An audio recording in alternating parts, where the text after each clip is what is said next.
Hey everybody, how's it going? Christian from Treasure Town here, and I was just talking with Chris from CoinTable about some of the ways that he's lost money, but I was like, wow, this is kind of the craziest thing that I've ever heard a coin dealer tell me. Weirdest story in coins for sure. So I figured I'd make it its own video. I'll just kind of sit back, roll the tapes, and you can see for yourself what some of the wild things that are going on in the coins world are. I'll just let the clip roll and you tell me what you think.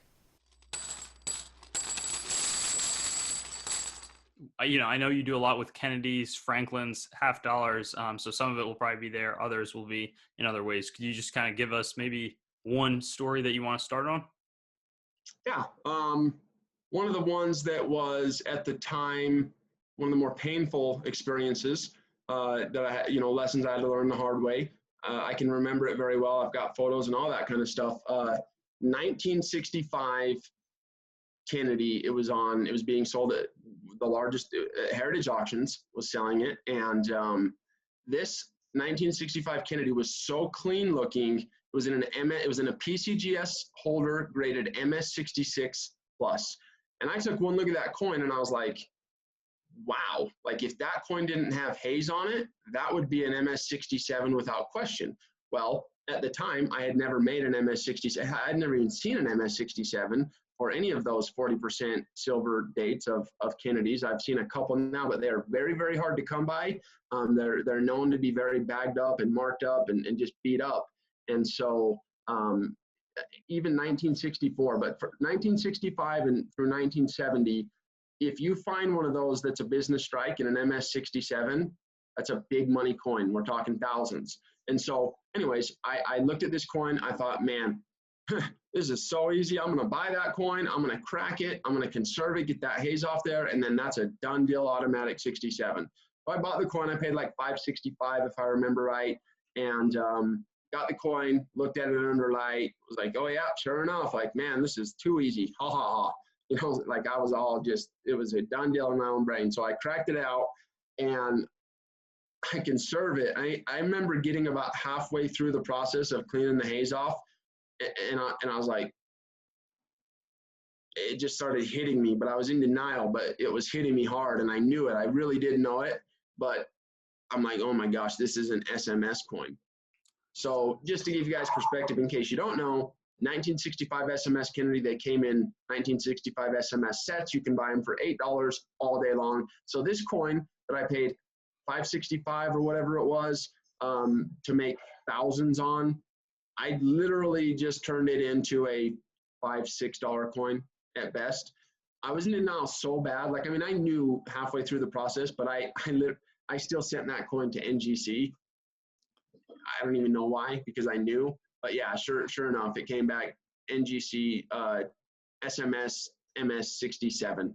And if it were business strike 67, I mean, I think it's a $2,500 or $3,000 coin, but SMS 67, $22 coin, 25 maybe, and I paid probably 20 to have it graded. So that's a very good example. After that happened, I went back on that same auction site and I looked at their history, their auction records, and I was looking at 1964 Kennedys.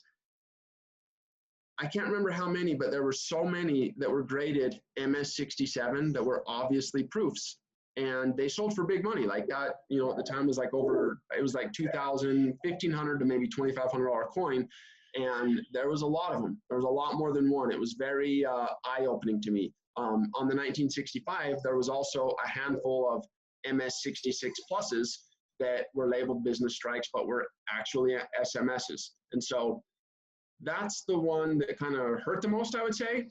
But I can't tell you, it's not just whether it's an SMS or a business strike or a proof or a business strike. It's varieties. It's cameo versus deep cameo. It's let's take the 1970 proof cent small date. You've got a regular and then you've got the small date. Well, the small date in a cameo or a deep cameo, it's a pretty heavy premium for that coin. You guys, I can't count how many times I've seen PCGS 1970s small dates that you could, well, at least with the developed eye, you could clearly see in the photos, it's not a small date. It's just a regular date. I mean, I stopped counting a long time ago. Another example, so anyone who knows me knows that I deal a lot with Kennedys and Franklins, half dollars, proofs. I love them, deep cameo. They just kind of one of those things that do it for me. 1956 has a type 1 and a type 2 reverse. The type 1 reverse is actually one of the key dates for the series in deep cameo. In fact, it might be the rarest deep cameo out of all the years. I mean, it's in the top 3. Mm-hmm. I guarantee that. Anyways, I was on eBay and I seen a 1956. This was in an NGC holder and it was graded proof 68 deep cameo and it was a type 1. And when you see that, I mean, that's like I think the seller wanted 20 grand for it, 18 or 20 grand.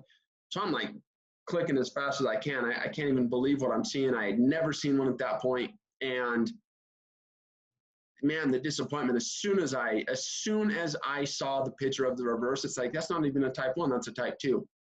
So to give you perspective, a 1956 type 2 Franklin in a 68 deep cameo, at the time, they've come down a little bit, but at the time they were like a $450, maybe a $500 coin.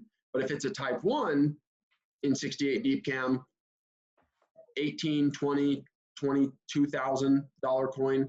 So somebody potentially bought that coin for upwards of $20,000 just because the label said that it was a type 1 and had to learn the truth of that it was a type 2, which is very common and worth a few $100. And so I literally quit counting. I quit even being surprised by those types of things a long time ago. Another one that happened, just really quick, another one that happened recently to me was I love proof-like business strikes, and I've got 1964 through 1970. I've got most of those dates in proof-like and a couple in DPL. And I seen a 1965 Kennedy. It hit eBay and it was graded MS65, maybe even 66 PL. And I snap bought it, couldn't buy it fast enough, paid $2 grand, didn't even care what it cost.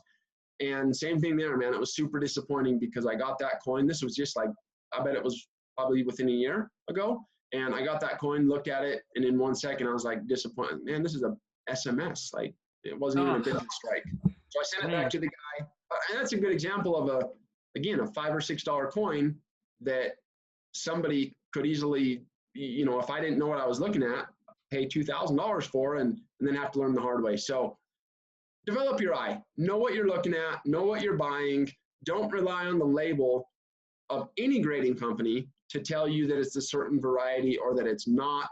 Don't rely on the label to tell you if it's cameo or deep cameo or if it has full bell lines or not, because those labels are oftentimes incorrect, whether it's a clerical error or a human error when they were grading it. Grading is very subjective. And so you just got to be careful that way, and you want to develop your eye. That's the number one thing, and that's what I always come back to.